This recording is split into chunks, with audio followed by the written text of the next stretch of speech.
എന്താടാ ഇത്? നീ എന്താ ഈ കാണിക്കുന്നത്? ഇതിലൊന്ന് ഓട്ടോഗ്രാഫ് ഇടുക ചേട്ടാ. ആട്ടോക്കോ ഇന്നാ സൂക്ഷിച്ചു വെച്ചേക്കണം.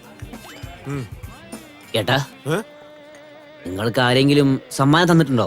ആര് പറഞ്ഞു? എനിക്കൊരു ക്ലബ്ബുകാര് 5 ലക്ഷം രൂപ സമ്മാനം തന്നല്ലോ. 5 ലക്ഷം രൂപ മാത്രമല്ല, കലിയുഗ ശകുനി എന്നുള്ള പേരും കിട്ടി. അതിന് നിങ്ങൾ എന്തൊക്കെയാ ചെയ്തിരിക്കുന്നേ? അതായത് ഈ സ്കൂളിലും കോളേജിലും ഒക്കെ സെക്സ് എഡ്യൂക്കേഷൻ എന്ന് പറഞ്ഞ ഒരു സബ്ജക്ട് പിള്ളേരെ പഠിപ്പിക്കുന്നില്ലേ, അതുപോലെ ചീട്ട് കളിക്കുന്നതിന് ഒരു സബ്ജക്ട് വേണം. ആഹാ ഏട്ടാ, നിങ്ങളുടെ തലതിരിഞ്ഞ ബുദ്ധിക്ക് കോടി നമസ്കാരം. വളരെ നല്ലത്. ഒന്ന് കളിച്ചിട്ട് നശിപ്പിക്കും. ചേട്ടനെ കുറിച്ച് അറിയാനിട്ടാ, ചേട്ടൻ തകർക്കില്ലേ? എവിടെ ചേട്ടൻ എവിടെ ഇരിക്കുന്നു? എടാ അനിയ, ഇത്രയും നേരം നീ എവിടെ ആയിരുന്നടാ? ഞാൻ നിനക്ക് വേണ്ടി ഇത്രയും നേരം കാത്തിരുന്നിട്ട് നീ വരുന്നതിന് മുമ്പ് പൂജ അങ്ങ് തുടങ്ങിയടാ. ചേട്ടാ അതൊക്കെ വിട്ടേക്ക്. ഇത് കണ്ടോ, ഇവന്റെ പേരാണ് ചിന്നത്തമ്പി. ഇവൻ സ്വന്തമായിട്ട് മിലിറ്ററി ഹോട്ടൽ വെച്ചിട്ടുണ്ട്. അതിന് ഞാൻ എന്ത് ചെയ്യാൻ? ആടിനെ വല്ല വെട്ടണം. വെട്ടിട്ട് ബോസ്, ഞാൻ തന്നെ വെട്ടി ഉമ്മട്ടൻ കറി നല്ല സൂപ്പർ ആയിട്ട് ഉണ്ടാക്കി തരാം. ആദ്യം നിന്റെ മുഖം ഒന്ന് കാണിക്കണം.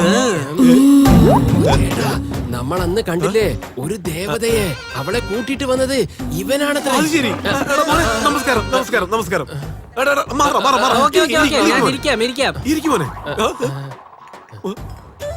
മര്യാദക്ക് ഇരിക്കണോ? ഇത് കാണുമ്പോ വേറെ എന്തോ പോലെ തോന്നുന്നു. ഇത് ഓക്കെ. അനിയ, പുറകിൽ നോക്കുമ്പോ ഇവനും ഒരു പെണ്ണിനെ പോലെയാ തോന്നുന്നത്. ചേട്ടാ നിങ്ങൾ എന്താ ഇങ്ങനെയൊക്കെ ആലോചിക്കുന്നേ? ശരി ശരി, കാര്യത്തിലേക്ക്. അതിരിക്കട്ടെ മോനെ, നിങ്ങളുടെ ഗ്രാമത്തിലെ ഒരു പെണ്ണ് പാന്റും ഷർട്ടും ഒക്കെ ഇട്ടോണ്ട് ബുള്ളറ്റിൽ പോകുന്നില്ലേ? അവിടെ വീട് എവിടാ? അത് ചോദിക്കാനാണ് ഇങ്ങോട്ട് വരാൻ പറഞ്ഞേ. ഇപ്പൊ ഞാൻ എന്ത് ചോദിച്ചെന്നാ നീ ചള്ളക്ക് കൈവച്ചോണ്ട് കരയുന്നേ? അതൊന്നും എനിക്ക് അറിഞ്ഞൂടാ. ആ പെണ്ണ് വന്നതിന് ശേഷം എല്ലാരും എന്നെ എടുത്തിട്ട് അടിയോട് അടിയാണ്.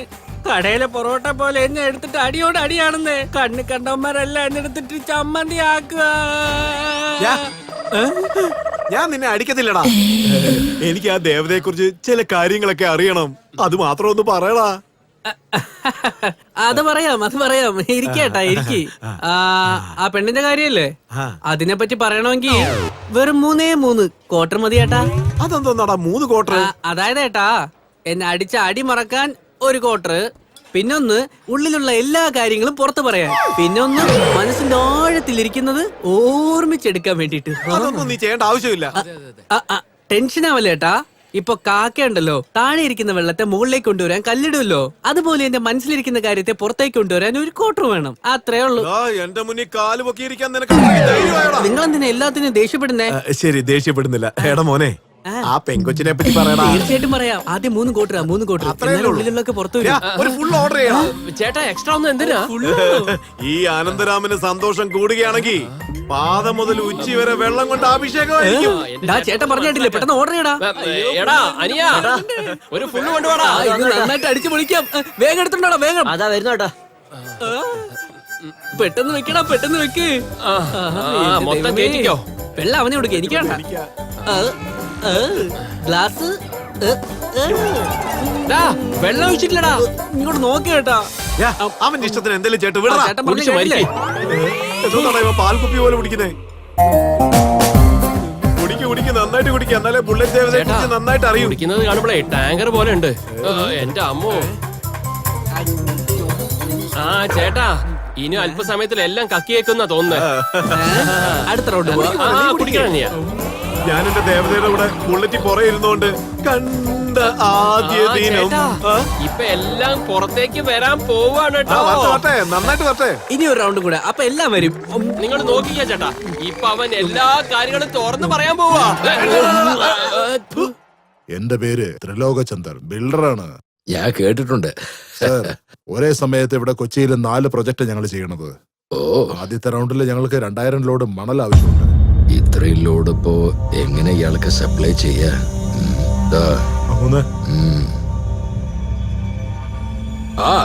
അയച്ചേക്കാം സാറേ.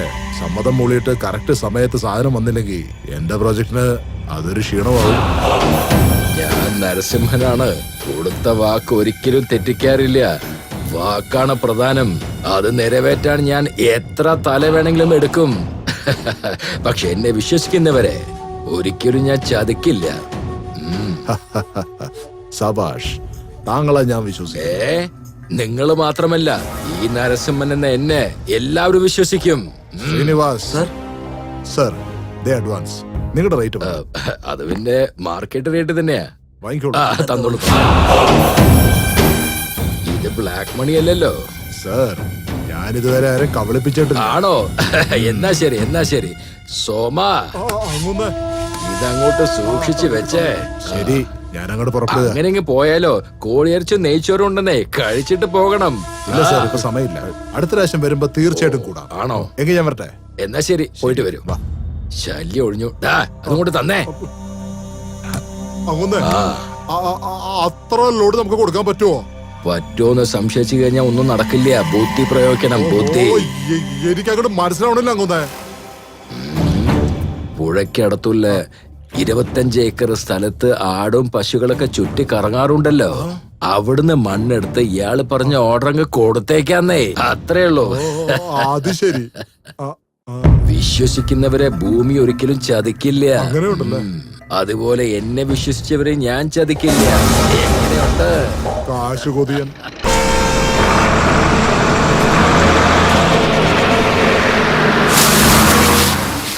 അങ്ങനെ എന്താ നിനക്കൊരു കുഴപ്പം? എന്താ ആ പറ്റി? നരസിംഹന്റെ ആൾക്കാർ അങ്ങുന്നതിന്റെ സ്ഥലത്തുനിന്ന് ലോറിയിലും ടിപ്പറിലും മണ്ണ് ലോഡിലോടെ എടുത്തോട്ട് പോയിക്കൊണ്ടിരിക്കുക.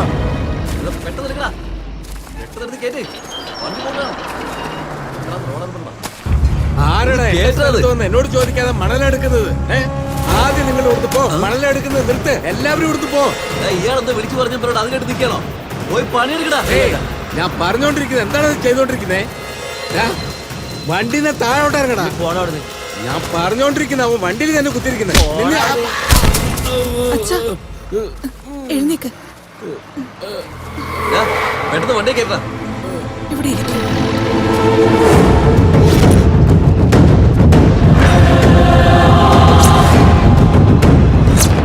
ആരാടാ എന്റെ അച്ഛനെ തള്ളിയിട്ടത്? ഞാൻ തന്നെയാ. ഇതിപ്പോ എന്താ?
അവിടെ നിക്കടാ. നീ കാലെടുത്ത് വെച്ച് നിന്റെ കാല് ഞാൻ തല്ലിച്ചത്.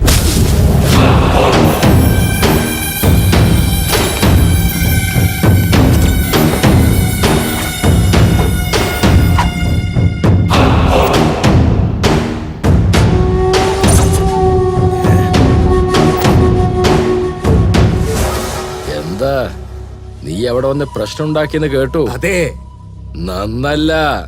എന്റെ സ്വഭാവം, ദേഷ്യം, പിടിവാശി ഒന്നും നന്നല്ല, അറിയാലോ. നീ ചെയ്യുന്ന പണി അത് തന്നെയല്ലേ? ഒരു കാര്യം പറഞ്ഞേക്കാം, ആ സ്ഥലം കൊണ്ട് യാതൊരു പ്രയോജനമില്ല. അതുകൊണ്ട് തന്നെയാണ് അവിടുത്തെ മണ്ണ് ഞാൻ എടുക്കാൻ തീരുമാനിച്ചിരിക്കുന്നത്. നിന്നോട് ആരടാ പറഞ്ഞത് ഒന്നിനും കൊള്ളാത്തൊരു സ്ഥലമാണ് അവിടെ ഉള്ളതെന്ന്? നാട്ടിലുള്ള ജനങ്ങളെല്ലാം ആടുമാട്ടുകളെ മേക്കുന്ന സ്ഥലമാണത്. നീ എന്തിനാ അവരെ കുറിച്ച് ചിന്തിക്കുന്നത്? നിനക്ക് വേണമെങ്കിൽ ഒരു പങ്ക് ഞാൻ തരാം, വാങ്ങിച്ചോ. പങ്ക? അതെ.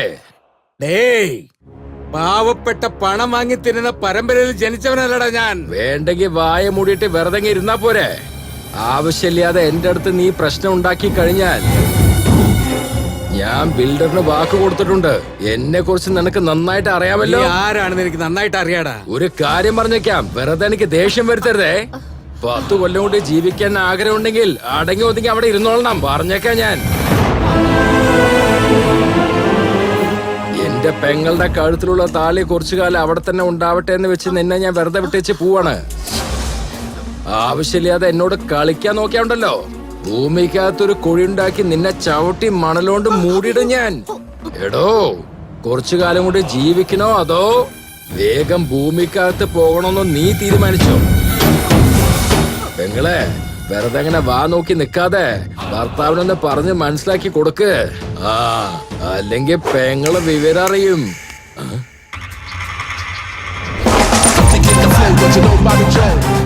എന്തിനാ പേടിച്ച് മുഖം തിരിഞ്ഞു നിൽക്കുന്നേ? ധൈര്യമുണ്ടെങ്കിൽ തിരിഞ്ഞു നോക്ക.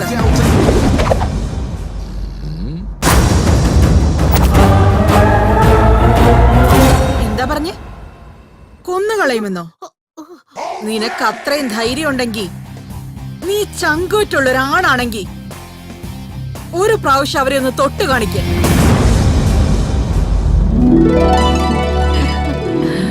എന്റെ അച്ഛൻ ഈ വീട്ടിൽ കാലെടുത്ത് വെക്കരുതെന്ന് നിന്നോട് പറഞ്ഞു. ഇനി ഞാൻ പറയുന്നത് ശ്രദ്ധിച്ചു കേട്ടോളൂ. ഇനി ഒരിക്കൽ ആ കാല് വീട്ടിനുള്ളിൽ വെച്ചാ പിന്നെ കാലുണ്ടാവില്ല. ഈ വീടിന്റെ ഭാഗത്തേക്ക് എങ്ങനെ നീ നോക്കിയെന്നറിഞ്ഞ പിന്നെ നിന്റെ തല കാണില്ല. ഏയ്, ഞാൻ ആരാണെന്ന് നിനക്ക് അറിയോ? ശത്രുവാണെന്ന് മനസ്സിലാക്കിയ പിന്നെ അവന്റെ രക്തം കുടിക്കാതെ വിടാൻ പാടില്ല. നിന്റെ ഹിസ്റ്ററി, നിന്റെ ക്യാരക്ടർ, ഇതെല്ലാം എനിക്ക് നന്നായിട്ട്. നീ വെറും പെണ്ണാണ്, അത് മറക്കല്ലേ. മീശയുള്ളത് കൊണ്ട് മാത്രം ഒരാണായി മാറില്ല. എന്റെ പൊന്നു മോളെ, ഇത് എന്റെ നാടാണ്. നായിക്ക് എത്താൻ ഇരിക്കുന്ന ഇടം തന്നെയാ ലോകം, എന്നാൽ പുലിക്ക് പോകുന്നിടമെല്ലാം ലോകം. എന്റെ അടുത്തേ കാശിന്റെ പവറും അധികാരത്തിന്റെ പവറും എല്ലാം ഉണ്ട്. എനിക്ക് എന്നെ തന്നെ വിശ്വാസമുണ്ട്. പണം എപ്പോ കൈവിട്ടു പോവും, ജനങ്ങൾ എപ്പോൾ കൈവിടും, നമുക്കെപ്പോൾ അധികാരം നഷ്ടമാകും, ഇതാർക്കും അറിയില്ല. എന്താ ഒന്നും മിണ്ടാതെ നിൽക്കുന്നേ? എന്ത് സംസാരിക്കാൻ മറന്നോ? ഏടി ഡ്യൂപ്ലിക്കേറ്റ്. നിന്റെ വാക്ക് കേട്ട് അവര് വിശ്വസിക്കുന്നുണ്ടാവും, പക്ഷെ അവരെ നീ പറ്റിച്ച പോലെ എന്നെ നിനക്ക് പറ്റിക്കാൻ കഴിയില്ല. അവരുടെ സ്വത്ത് അടിച്ചു മാറ്റാൻ വേണ്ടിട്ടാ നീ വന്നിരിക്കുന്നതെന്ന് അവരറിഞ്ഞാൽ അതോടെ അവരുടെ കഥ കഴിഞ്ഞു. പക്ഷെ ഈ നാട്ടുകാർ നിന്നെ വെറുതെ വിടില്ല. അത് കണ്ട് ഞാനങ്ങ് സന്തോഷിക്കില്ലേ? നീ എങ്ങാനും എനിക്ക് എതിരായി വന്നാ ആദ്യം പോകാൻ പോകുന്നത് നിന്റെ ചിരിയാണ്, അതിനുശേഷം സമാധാനം, അവസാനമായി നിന്റെ ജീവൻ. അത് കൊള്ളാം. നീ ചിരിക്കുമ്പോ ഒരു ഫോട്ടോ എടുത്തു വെച്ചോ. നീ ചത്തു കഴിഞ്ഞ് കാണുമ്പോ ആളുകൾ ചിരിച്ചുകൊണ്ട് നീ ചത്തു എന്ന് പറഞ്ഞോളൂ. ഏയ്, ചുമ്മാ ഒച്ച വെക്കണ്ട നരസിംഹ. എന്റെ പേര് നന്ദിനി. എന്റെ മുന്നിൽ വന്ന കൊല്ലും ഞാൻ. ഇറങ്ങിപ്പോ. നിനക്ക് ഞാൻ വെച്ചിട്ടുണ്ട്, പിന്നെ കണ്ടോളാം. ഇറങ്ങിപ്പോ. വന്നേ പോവാം.